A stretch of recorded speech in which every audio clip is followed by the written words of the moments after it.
Welcome friends, chapter number 2 measurement and unit systems. Friends, measurement and unit systems वाले ये chapter के अंदर हमने अभी तक फार डिस्टेंस ऑब्जेक्ट में का डिस्टेंस, जैसे कोई प्लैनेटरी ऑब्जेक्ट है तो वो प्लैनेटरी ऑब्जेक्ट का डिस्टेंस मेजर करने के लिए अभी तक हमने मेथड ऑफ पैरेलैक्स का स्टडी किया है। हमको पता है कि कोई भी डिस्टेंस मेजर करना है। फ्रेंड्स, यहाँ पर ध्यान से समझो, अगर आपको कोई भी डिस्टेंस मेजर करना है तो कोई भी डिस्टेंस मेजर करने के लिए या कोई भी फिजिकल क्वांटिटी को मेजर करने के लिए हमारे पास दो मेथड्स है। एक मेथड को बोला जाता है, देयर आर टू मेथड्स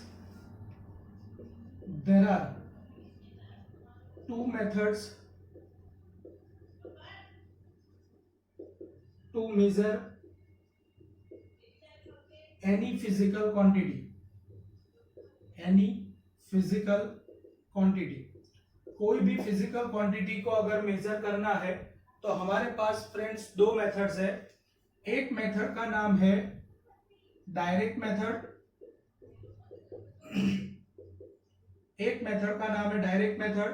और दूसरी मेथड का नाम है इनडायरेक्ट मेथड। शायद मैं ये डिस्कस कर चुका हूं, फिर भी यहां पर फिर से एक बार डिस्कशन करने जा रहा हूं। एक मेथड का नाम है डायरेक्ट मेथड और दूसरी मेथड का नाम है indirect method. Friends, direct method के केस में हम ऐसा बोलेंगे कि if any physical quantity is measured directly with help of proper apparatus, then such method is said to be direct method to measure any physical quantity। लेकिन जैसे आपको समझाता हूं, हमको पता है कि अगर मुझे कोई टेबल दिया है और वो टेबल की हाइट मुझे मेजर करनी है, तो फ्रेंड्स टेबल की हाइट मेजर करने के लिए हमारे पास जो मीटर स्केल या कारपेंटर की जो स्केल होती है, वो कारपेंटर की स्केल की हेल्प लेकर अगर हम लेंथ, हाइट या कोई भी डिस्टेंस मेजर करते हैं तो that is said to be direct method. Apart from that, mass measure करने के लिए अगर मैं कोई फिजिकल बैलेंस का यूज करता हूं या वेइंग स्केल का यूज करता हूं, तो वेइंग स्केल की हेल्प लेकर अगर आप किसी ऑब्जेक्ट का मास मेजर करते हो तो that particular method is said to be direct method. Even same way, अगर आप टाइम मेजर करने के लिए वॉच का यूज करते हो तो that is said to be direct method to measure time. यहां पर मैं इनडायरेक्ट मेथड का डिस्कशन करने जा रहा हूं। डायरेक्ट मेथड का मतलब, if any physical quantity is measured directly with help of any proper apparatus, then that method is said to be direct method। और अगर आप कोई फिजिकल क्वांटिटी मेजर करने के लिए डायरेक्टली प्रॉपर apparatus की हेल्प नहीं ले रहे हो, proper apparatus is not used to measure any physical quantity,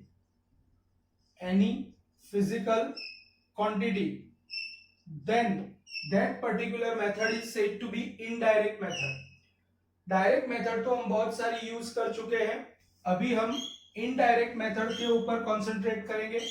friends, obvious है कि आप मीटर स्केल की हेल्प लेकर कोई टेबल की हाइट, टेबल की लेंथ मेजर कर सकते हो, आप कोई रूम की डायमेंशन मेजर कर सकते हो। लेकिन अगर आपको ऐसा बोला जाए कि अर्थ के सेंटर से आपको सन का डिस्टेंस मेजर करना है with help of direct method या मीटर स्केल का यूज करके, तो technically it is not possible.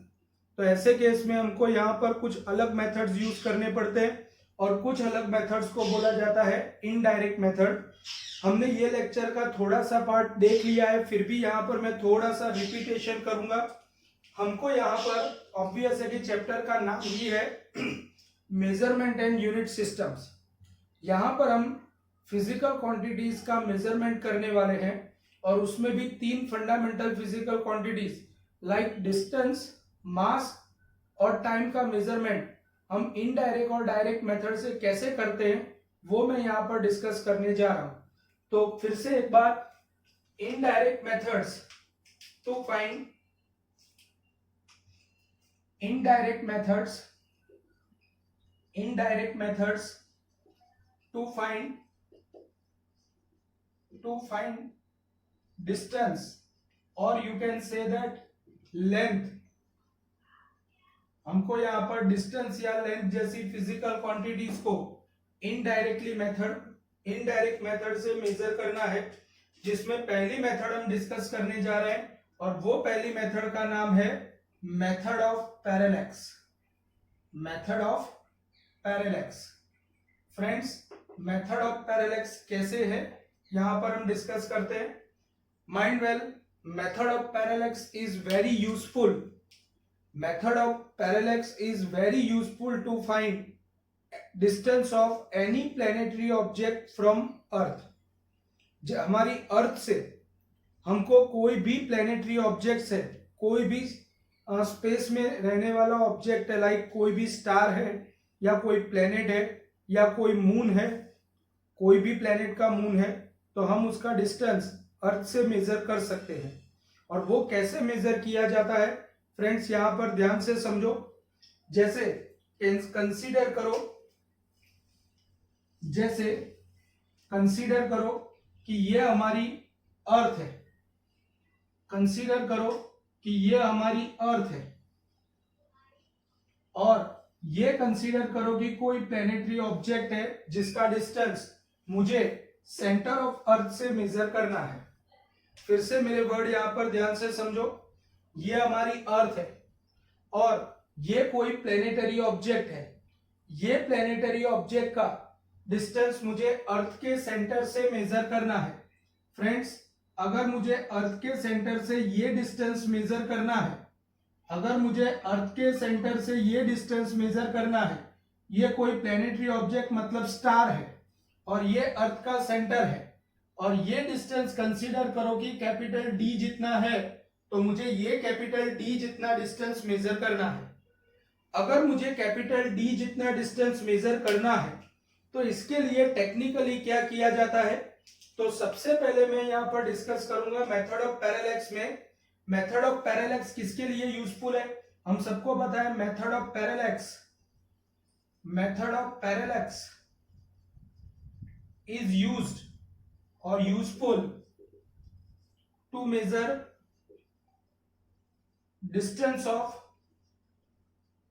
distance of any planetary object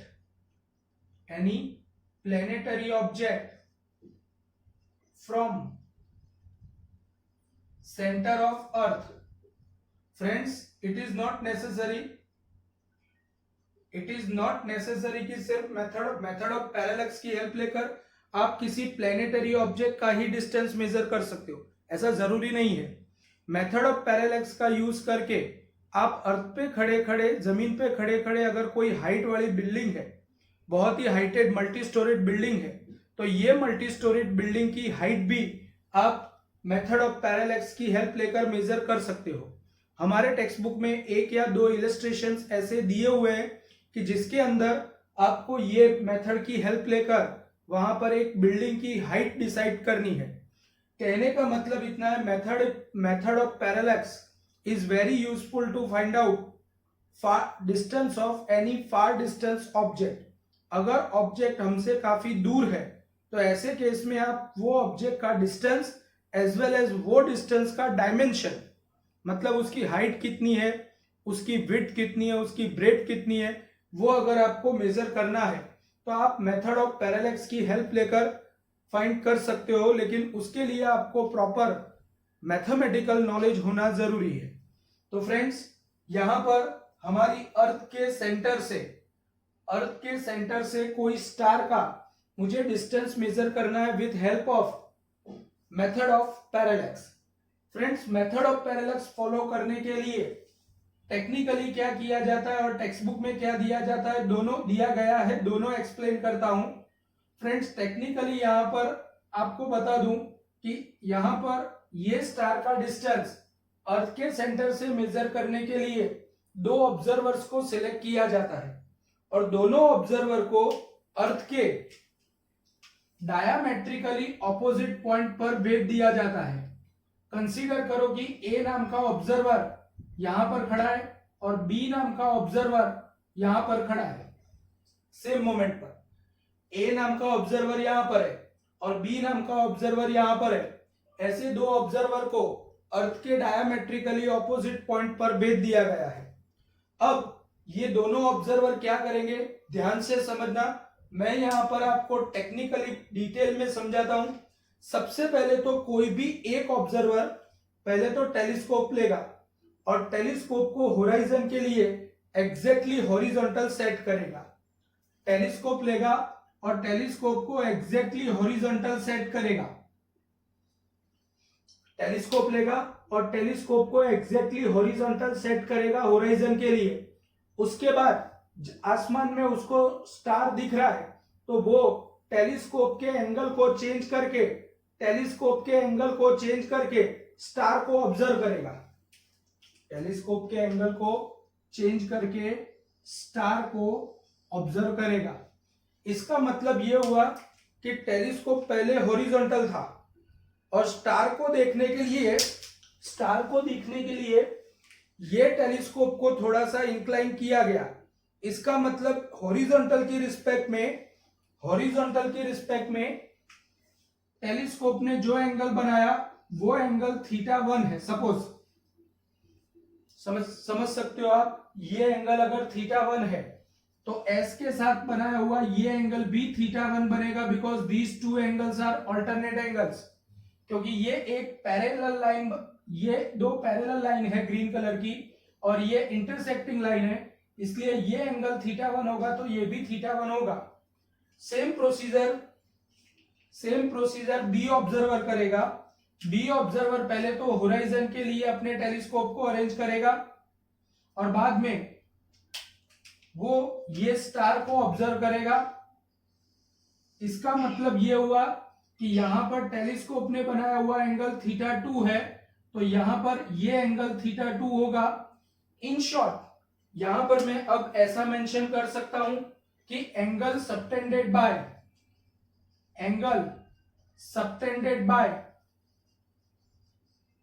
any planetary object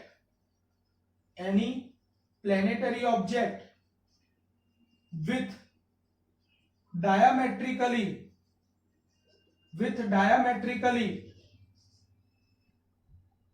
opposite points of earth is equal to θ1 plus θ2। Friends यहां पर ध्यान से समझो, डायमेट्रिकली ऑपोजिट पॉइंट्स ने प्लेनेटरी ऑब्जेक्ट के साथ बनाया हुआ total angle θ equal to θ1 plus θ2 है। बनाया हुआ टोटल एंगल θ1 प्लस θ2 है। अगर θ इक्वल टू θ1 प्लस θ2 है तो ये एंगल को रेडियन में कंपलसरी कन्वर्ट करना पड़ता है। ये एंगल को कंपलसरी रेडियन में कन्वर्ट करना पड़ता है। अगर ये एंगल को रेडियन में कन्वर्ट किया तो फ्रेंड्स यहां पर मेरी बात ध्यान से समझने के लिए ट्राई करना। मैथमेटिकली मैंने आपको ऑलरेडी सिखा दिया है एंगल की डेफिनेशन। अगर आपको एंगल रेडियन में मेजर करना है तो angle in terms of radian is always equal to arc upon radius. जो फ्रेंड्स नए यहां पर जो लोगों ने प्रीवियस लेक्चर नहीं देखा है वो लोग ध्यान से एक बार सुन ले। अगर कंसीडर करो कि ये एक सर्कल है, अगर ये एक सर्कल है और ये सर्कल के केस में अगर मैं ये डिस्टेंस को आर्क बोलता हूं तो this will become arc, this is become radius and this is become angle in terms of radian. Friends angle को रेडियन में कन्वर्ट करने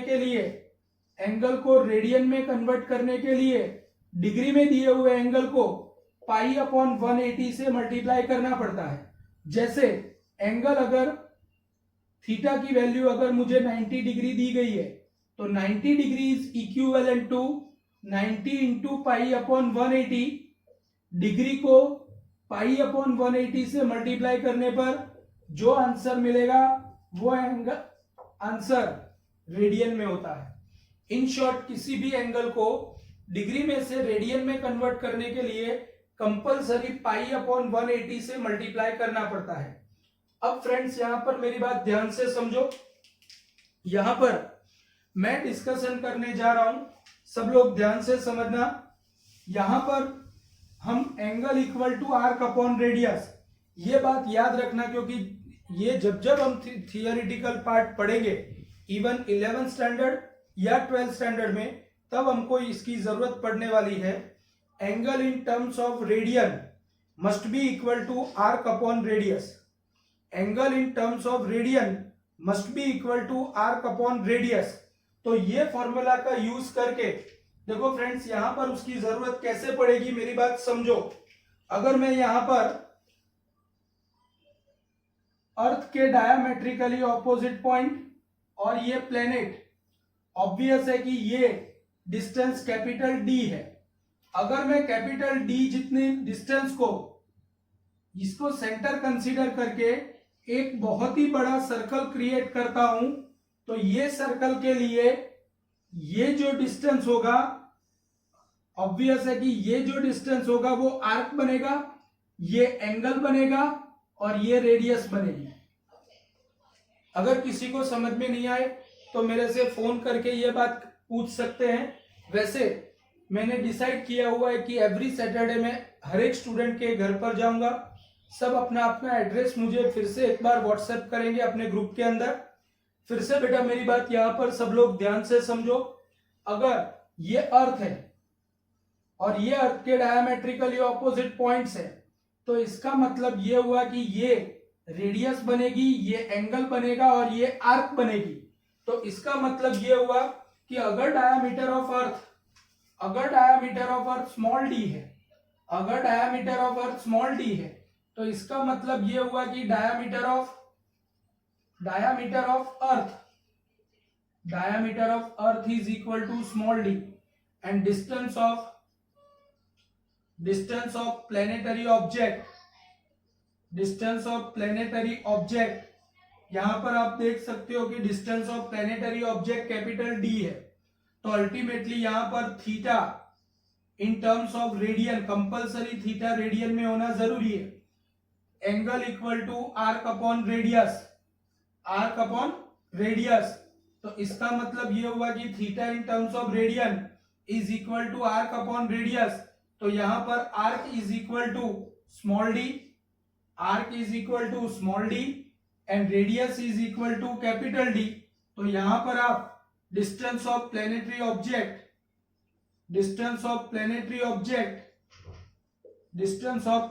object capital D equal to, D को अगर मैं सब्जेक्ट ऑफ इक्वेशन बनाता हूं तो small D upon theta formula की हेल्प लेकर आप distance of any planetary object from centre of earth find कर सकते हो। And this particular method is said to be method of parallax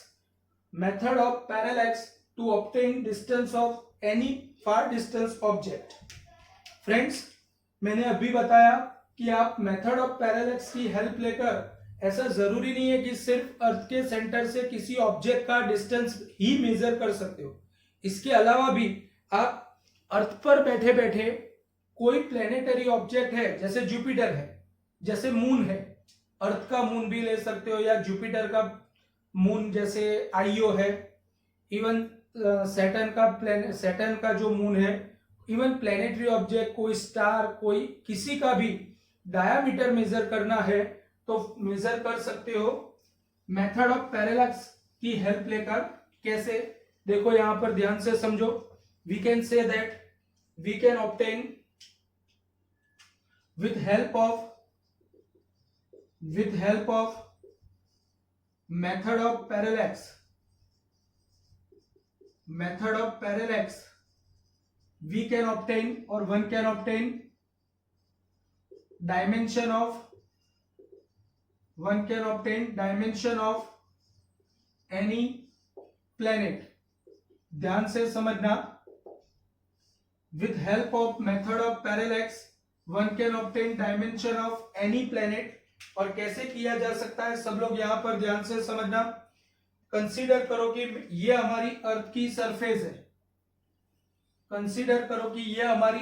surface है, और अर्थ की सरफेस पर कंसीडर करो कि यहां पर ऑब्जर्वर ओ पॉइंट पर खड़ा है।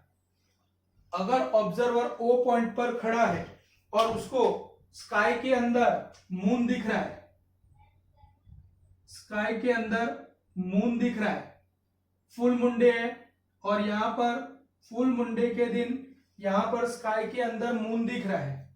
ऐसे केस में ये मून के डायमेट्रिकली ऑपोजिट पॉइंट्स होंगे A and B. Diametrically opposite points होंगे ए एंड बी। अगर diametrically points A and B है तो ये ऑब्जर्वर टेलीस्कोप की हेल्प लेकर सबसे पहले तो ए पॉइंट को फोकस करता है। ये ऑब्जर्वर सबसे पहले तो ए पॉइंट को फोकस करता है। जब वो ए पॉइंट को फोकस करता है तो टेलीस्कोप के अंदर ऐसी फैसिलिटी होती है कि वो अभी कितने एंगल पर है वो मेजर किया जा सकता है। कंसीडर करो कि अभी टेलीस्कोप 30 डिग्री के एंगल पर है। अब वो टेलीस्कोप की हेल्प लेकर बी पॉइंट को फोकस करता है, मतलब डायमेट्रिकली ऑपोजिट पॉइंट को फोकस करता है। जब वो डायमेट्रिकली ऑपोजिट पॉइंट को फोकस करता है उस वक्त कंसीडर करो कि एंगल 32 डिग्री का है। इसका मतलब ये हुआ कि पहले टेलीस्कोप जब ए को फोकस कर रहा था तब एंगल 30 डिग्री था, और अब बी को फोकस कर रहा है तब 32 डिग्री है। तो ऑब्वियस है कि यहां पर ये एंगल की value alpha equal to 32 minus 30 मतलब 2 डिग्री जितनी होगी। ये एंगल की वैल्यू कितनी होगी? 2 डिग्री जितनी होगी। अब ये 2 डिग्री जितना एंगल अल्फा है तो इसके लिए मैं क्लियरली बोल सकता हूं कि we can say that the angle subtended by diametrically opposite point of such moon points that is equal to alpha। लेकिन फ्रेंड्स ये हमने डिग्री में मेजर किया है, उसको रेडियन में कन्वर्ट करने के लिए पाई से मल्टीप्लाई करना पड़ेगा और 180 से डिवाइड करना पड़ेगा। अगर मैं इसको पाई बाय 180 से मल्टीप्लाई कर देता हूं तो it will become pi by 90 radian. Friends compulsory ये रेडियन में कन्वर्ट होना जरूरी है। जब मैं न्यूमेरिकल का गूगल मीट पर ऑनलाइन लेक्चर लूंगा तब आपको इजीली वहां पर समझ में आएगा कि कैसे रेडियन में कन्वर्ट किया जाता है। वैसे तो काफी सारे स्टूडेंट्स को पता है कि रेडियन में कैसे कन्वर्ट करते हैं। यहां पर angle subtended by diametrically opposite point is equal to alpha. Apart from that अगर ये प्लेनेटरी ऑब्जेक्ट है तो ये प्लेनेटरी ऑब्जेक्ट का अर्थ से डिस्टेंस कितना होगा वो तो हम मेथड ऑफ पैरेलैक्स से ऑलरेडी ऑब्टेन कर चुके हैं, जो कंसीडर करो कि बी है। Distance of planetary object from earth that is equal to B. और यहां पर डायामीटर ऑफ सच ऑब्जेक्ट, जो भी प्लेनेटरी ऑब्जेक्ट है उसका डायामीटर कंसीडर करो कि स्मॉल डी जितना है। अगर उसका डायामीटर स्मॉल डी जितना है तो फिर से एक बार मैं arc equal to angle is equal to length of arc upon radius. Friends देखो यहां पर ये अगर प्लेनेटरी ऑब्जेक्ट है, ये ऑब्जर्वर है, तो मैं यहां पर अगर इतने डिस्टेंस का रेडियस कंसीडर करके एक बहुत ही बड़ा सर्कल क्रिएट करता हूं तो ये सर्कल के लिए आप देख सकते हो कि ए बी आर्क बनेगी, ये रेडियस बनेगी और ये एंगल बनेगा। इसका मतलब ये हुआ कि angle equal to arc upon radius, angle equal to arc upon radius formula का यूज करके arc is equal to D and radius is equal to B, तो alpha is equal to D upon B, so D equal to alpha into B. ये formula की help लेकर आप किसी भी planet का डायामीटर मेजर कर सकते हो। और this particular method is said to be method to measure dimension of any planet with help of method of parallax. Friends method of parallax बहुत ही यूजफुल है, जिसकी हम बहुत एक दो एप्लीकेशन भी यहाँ पर सीखेंगे कि भाई कोई जैसे कंसीडर करो कि कोई एरोप्लेन है, वो एरोप्लेन हमसे पर्टिकुलर हाइट पर उड़ रहा है, तो वो एरोप्लेन मेथड ऑफ पैरेलैक्स की हेल्प लेकर कितनी स्पीड से फ्लाई कर रहा है वो भी अगर आपको इवेल्युएट करना है तो कर सकते हो। तो यहाँ पर मैं मेथड ऑफ पैरेलैक्स के बाद, फ्रेंड्स मेथड ऑफ पैरेलैक्स आपने देखा कि बहुत ही लार्ज डिस्टेंसेस को मेजर करने के लिए अर्थ पे बैठे बैठे सन का डिस्टेंस, अर्थ से मून का डिस्टेंस, अर्थ से किसी प्लेनेटरी ऑब्जेक्ट का डिस्टेंस, इवन ये मेथड की हेल्प लेकर आप जुपिटर से सैटर्न का डिस्टेंस या वीनस से स्टार्ट करके जुपिटर का डिस्टेंस, ऐसे अलग अलग डिस्टेंसेस, मतलब फार डिस्टेंसेस ऑब्जेक्ट्स को, फार डिस्टेंस को मेजर कर सकते हो। लेकिन फार डिस्टेंस के साथ साथ स्मॉल डिस्टेंसेस भी हमारे लिए इंपॉर्टेंट है, क्योंकि फिजिक्स के अंदर हमको एटम न्यूक्लियस की रेडियस से स्टार्ट करके बहुत छोटे छोटे ऑब्जेक्ट्स का डिस्टेंस, मतलब लेंथ और डायमीटर सब कुछ मेजर करना है। तो अगर बड़े डिस्टेंस के साथ साथ छोटे डिस्टेंसेस को भी मेजर करना है तो कैसे मेजर किया जा सकता है वो हम देखते हैं। यहां पर ध्यान से समझो फ्रेंड्स, स्मॉल डिस्टेंसेस को अगर मेजर करना है तो स्मॉल डिस्टेंसेस को मेजर कैसे किया जाता है। तो today I would like to discuss about method to measure very small distances. Very small distances like, देखो आज मैं स्टार्ट कर रहा हूं अलग अलग। सबसे पहले तो डायरेक्ट मेथड को डिस्कस करते हैं। डायरेक्ट मेथड का मतलब ये होता है, डायरेक्ट मेथड का मतलब ये होता है, डायरेक्ट मेथड के बारे में मैंने डिस्कशन किया कि अगर हम प्रॉपर एपरेटस की हेल्प लेकर अगर हम कोई भी फिजिकल क्वांटिटी को मेजर करते हैं तो that particular method is said to be direct method. यहां पर मुझे डायरेक्ट मेथड में सबसे पहले डिस्कशन करना है, हम सबको पता है कि अगर मुझे स्मॉल डिस्टेंसेस या लेंथ मेजर करनी है तो हमारे पास सबसे इजीली अवेलेबल इंस्ट्रूमेंट कौन सा है। तो हमारे पास सबसे इजीली अवेलेबल इंस्ट्रूमेंट है हमारे कंपास बॉक्स की स्केल। और आप सबको पता है कि हमारे कंपास बॉक्स की जो स्केल होती है, कंपास बॉक्स की जो स्केल होती है वो स्केल के अंदर जीरो से स्टार्ट करके, कंपास बॉक्स की स्केल के अंदर जीरो से स्टार्ट करके 15 सेंटीमीटर तक के डिविजन्स बने हुए होते हैं। अगर यहां पर जीरो है, उसके बीच में 1 2 3 4 5 6 7 8 9 और 10, मतलब 1.0 सेंटीमीटर। कहने का मतलब मेरा इतना ही है कि हमारे कंपास बॉक्स की स्केल के अंदर 1 सेंटीमीटर के बीच में 10 डिविजन्स होते हैं। अगर 1 सेंटीमीटर के बीच में 10 डिविजन्स है तो इसका मतलब यह हुआ कि वैल्यू ऑफ स्मॉलेस्ट डिवीजन और each division is equal to 0.1 centimetre. 1 centimetre के बीच में 10 डिवीजन है तो एक डिवीजन की वैल्यू 0.1 सेंटीमीटर होगी। अगर एक डिवीजन की वैल्यू 0.1 सेंटीमीटर है तो इसका मतलब यह हुआ कि ये स्केल की हेल्प लेकर आप मिनिमम छोटे से छोटा ऑब्जर्वेशन 0.1 सेंटीमीटर मेजर कर सकते हो। उससे छोटा ऑब्जर्वेशन आप एक्यूरेटली मेजर नहीं कर सकते। कहने का मतलब मेरा इतना ही है, ये बात खास याद रखना कि the smallest value of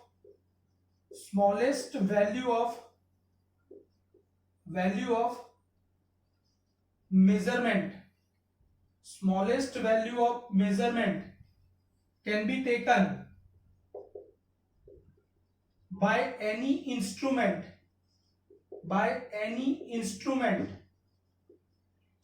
accurately is called as least count measurement of that apparatus और दैट इंस्ट्रूमेंट। हम ऐसा बोल सकते हैं कि अगर हमारे पास वॉच है और वो वॉच के अंदर सेकंड हैंड भी अवेलेबल है, कुछ वॉचेस के अंदर सेकंड हैंड होते हैं, कुछ वॉचेस के अंदर सेकंड हैंड नहीं भी होते। अगर हमारी वॉच के अंदर सेकंड हैंड है तो इसका मतलब ये हुआ कि वहां पर वो एक एक सेकंड पर इस तरीके से शिफ्ट होता है। इसका मतलब ये हुआ कि वहां पर वो मिनिमम ऑब्जर्वेशन 1 सेकंड मेजर कर सकता है, उससे छोटा टाइम वो एक्यूरेटली मेजर नहीं कर सकता। इसका मतलब ये हुआ कि हमारी जो वॉच है वो वॉच की लीस्ट काउंट मेजरमेंट सिर्फ 1 सेकंड है। हमारी वॉच की लीस्ट काउंट मेजरमेंट 1 सेकंड है। लेकिन अगर सेकंड हैंड नहीं है, सिर्फ मिनट एंड आवर हैंड है, तो ऐसे केस में वो वॉच की least count measurement LCM 1 minute होगी। कहने का मतलब मेरा इतना ही है कि the smallest value of measurement can be taken by any instrument accurately is called as least count measurement of that particular instrument or that particular apparatus. In short, अगर हम हमारे कंपास बॉक्स की स्केल को use करते हैं तो compass box की scale को यूज करके हम स्मॉलेस्ट से स्मॉलेस्ट ऑब्जर्वेशन जो मेजर कर सकते हैं वो 0.1 सेंटीमीटर है, उससे छोटा मेजर नहीं कर सकते। हमारे पास इससे भी एक्यूरेटली मेजर करने के लिए कुछ डिवाइसेस है, जैसे एक डिवाइस है जिसका नाम है वर्नियर कैलिपर्स। एक डिवाइस है जिसका नाम है vernier callipers. Friend, vernier callipers नाम के ये डिवाइस को हम प्रैक्टिकल्स के अंदर यूज करेंगे और इसकी हेल्प लेकर हम माइन्यूट डिस्टेंसेस को भी मेजर करेंगे। आप वर्नियर कैलिपर्स की हेल्प लेकर मिनिमम 0.01 सेंटीमीटर का ऑब्जर्वेशन मतलब लेंथ मेजर कर सकते हो। लेकिन इससे बाद हमारे पास आता है इससे भी थोड़ा एक्यूरेट, प्रिसाइज, जिसका नाम है माइक्रोमीटर स्क्रू। ये सारे माइक्रोमीटर स्क्रू का दूसरा नाम भी है। माइक्रोमीटर स्क्रू को दूसरा नाम दिया गया है स्क्रू गेज, और स्क्रू गेज की हेल्प लेकर हम द स्मॉलेस्ट ऑब्जर्वेशन मेजर कर सकते हैं, वो 0.001 सेंटीमीटर है। माइक्रोमीटर स्क्रू की हेल्प लेकर हम स्क्रू गेज की हेल्प लेकर हम जो स्मॉलेस्ट ऑब्जर्वेशन मेजर कर सकते हैं वो 0.001 सेंटीमीटर है। लेकिन फ्रेंड्स, मेरा कहने का मतलब इतना है कि हमारे पास हमारे फिजिक्स के अंदर तो इससे भी स्मॉलर ऑब्जेक्ट्स एग्जिस्ट करते हैं। जैसे अगर कंसीडर करो कि मुझे एटम का रेडियस या एटम का डायमीटर मेजर करना है। अरे एटम का क्या, हमको तो न्यूक्लियस का डायमीटर या न्यूक्लियस की रेडियस मेजर करनी है। तो ऑब्वियस है कि एटम या न्यूक्लियस की रेडियस मेजर करने के लिए मैं सिंपल स्केल, वर्नियर कैलिपर्स या माइक्रोमीटर स्क्रू जैसे डिवाइसेस का यूज नहीं कर सकता। फ्रेंड्स, क्यों नहीं कर सकता? देखो, ध्यान से समझो। मैं आपको ऐसा बोलता हूं कि अगर आपके पास कोई स्केल है, मेरी बात समझना, आपके पास स्केल है और आपको 5 सेंटीमीटर लेंथ वाली एक रिंग है या 5 सेंटीमीटर रेडियस वाली एक रिंग है, उसका डायामीटर 10 सेंटीमीटर होगा, आपको डिस्टेंस 10 सेंटीमीटर मेजर करना है, तो आप सिंपल स्केल की हेल्प लेकर कर सकते हो या नहीं कर सकते हो? तो आप बोलोगे कि हाँ सर, हम कर सकते हैं। लेकिन मेरा क्वेश्चन ये है कि आपको एक ऐसे रूम में बंद कर दिया गया है कि जिसके अंदर लाइट नहीं है, टोटली अंधेरा है, टोटली डार्कनेस है, और ऐसे टोटली डार्क रूम के अंदर आपको बंद कर दिया गया है। और अब मैं आपको बोलूं कि आपके पास स्केल है, आपके पास वो 10 सेंटीमीटर डायामीटर वाली रिंग है, और ऐसा बोलूं कि ये रिंग का डायामीटर आप मेजर करो, तो हम नहीं कर सकते। क्यों?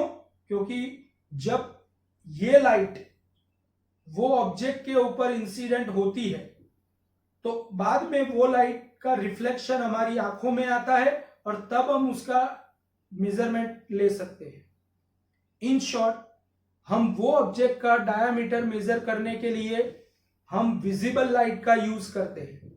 आप सबको पता है कि विजिबल लाइट की wavelength of wavelength of visible light. Friends, wavelength of visible light कितनी होती है? तो normally wavelength of visible light 4000 angstrom से स्टार्ट करके 8000 एंगस्ट्रॉम के बीच में होती है। अगर विजिबल लाइट की वेवलेंथ 4000 एंगस्ट्रॉम से 8000 एंगस्ट्रॉम के बीच में है, तो इसका मतलब तो ये हुआ कि एवरेज वेवलेंथ अगर मैं 6000 एंगस्ट्रॉम कंसीडर कर भी लूं, तो 1 angstrom is equal to 10⁻⁻10 metre के अकॉर्डिंगली, या 10⁻⁻8 सेंटीमीटर के अकॉर्डिंगली विजिबल लाइट की वेवलेंथ कितनी होगी? तो विजिबल लाइट की वेवलेंथ होगी 6000 इंटू 10⁻⁸। इसका मतलब 0.12346 सेंटीमीटर ये विजिबल लाइट की वेवलेंथ है। समझने के लिए ट्राई करना, हम रिंग का डायामीटर मेजर करने के लिए स्केल का यूज कर रहे हैं और रिंग का डायामीटर को देखने के लिए विजिबल लाइट का यूज कर रहे हैं। तो विजिबल लाइट की वेवलेंथ 0.000406 सेंटीमीटर है, जबकि रिंग का डायामीटर मतलब डायमेंशन ऑफ रिंग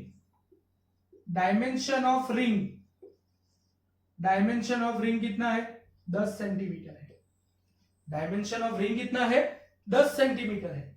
आप देख सकते हो कि जो लाइट की हेल्प लेकर हम डायमेंशन ऑफ रिंग मेजर कर रहे हैं, वो लाइट की वेवलेंथ डायमेंशन ऑफ रिंग से छोटी है।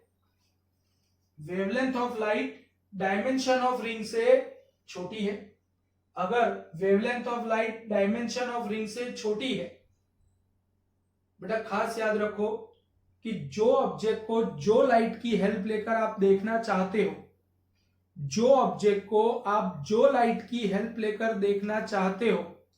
वो लाइट की वेवलेंथ डायमेंशन ऑफ ऑब्जेक्ट से छोटी होनी चाहिए।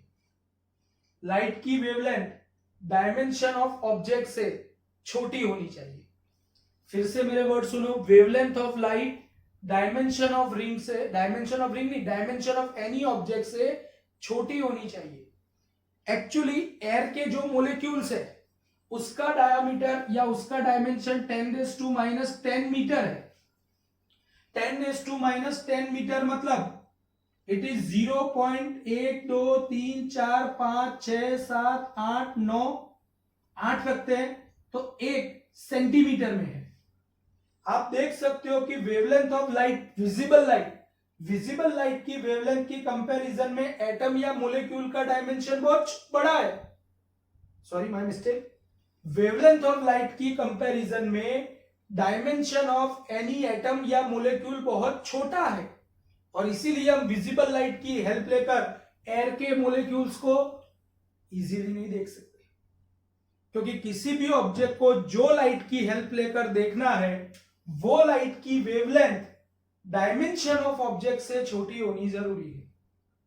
तो इसका मतलब तो यह हुआ कि अगर मुझे एटम को, मॉलिक्यूल को, बैक्टीरियाज को वगैरह को देखना है, वायरस को देखना है, कोरोना वायरस को देखना है, तो ऑब्वियस है कि मेरे पास जो लाइट होनी चाहिए वो लाइट की वेवलेंथ हो सके उतनी छोटी होनी चाहिए। अब लाइट की वेवलेंथ तो हमको पता है कि विजिबल लाइट की वेवलेंथ तो 4000 से 8000 एंगस्ट्रॉम के बीच में ही है। तो ऐसे केस में क्या किया जाता है? इलेक्ट्रॉन को एज अ वेव यूज किया जाता है। और इलेक्ट्रॉन वेव को यूज करके, क्योंकि बेटा इलेक्ट्रॉन वेव की वेवलेंथ 10⁻11 मीटर के आसपास होती है। इन शॉर्ट, इलेक्ट्रॉन को अगर वेव की तरह ट्रीट किया जाए तो इलेक्ट्रॉन वेव की वेवलेंथ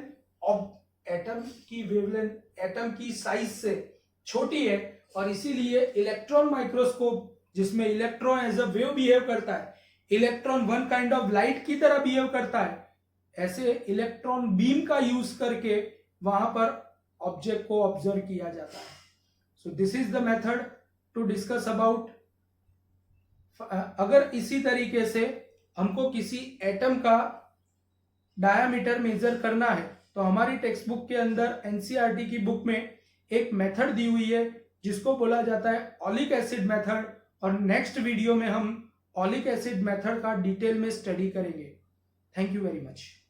अगर किसी को रेडियन के बारे में इंफॉर्मेशन चाहिए तो मुझसे पर्सनली कांटेक्ट करके फोन करके डिस्कशन कर सकता है। वैसे तो काफी सारे स्टूडेंट्स को मैंने रेडियन के बारे में एक एक्स्ट्रा लेक्चर में समझाया था। आपको भी अगर समझना है तो आप मुझसे कांटेक्ट कर सकते हैं। Thank you very much everybody.